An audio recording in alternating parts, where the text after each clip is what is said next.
In the evolving landscape of construction and engineering, the handling of extension of time claims, known as EOTs, holds significant legal weight.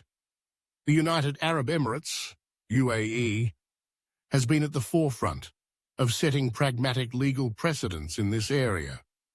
Let's explore 3 landmark decisions by the Dubai Cassation Court that have shaped the UAE's approach.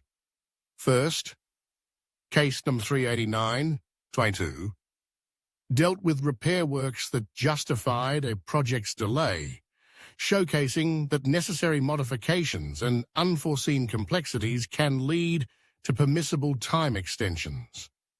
Then, case number 161/2021 highlighted scenarios of concurrent delay and additional work.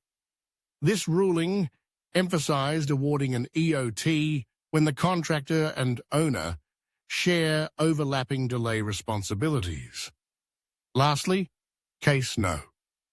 348/2015 underlined the importance of precise contract language, indicating that lack of explicit terms for additional costs can invalidate certain claims during extended project periods. These cases collectively underscore the UAE's detailed and reasoned approach to construction contract disputes.